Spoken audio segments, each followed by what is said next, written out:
I'm preparing for my meeting with Contoso that's coming up this afternoon. I used to have to navigate to multiple records in CRM to do this. Now, I navigate to the record that the meeting is regarding. In this case, the opportunity with Contoso. When I arrive on the record, Copilot automatically generates a summary of the opportunity for me. I can see the latest changes and a summary of the fields on the opportunity.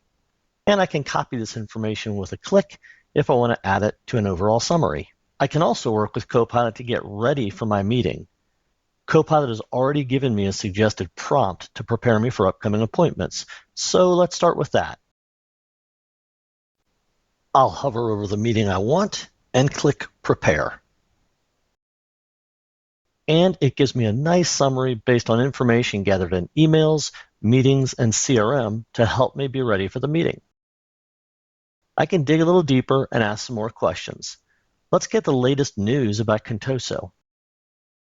Here I can see what public news sources have reported about Contoso or whatever account record I'm on recently.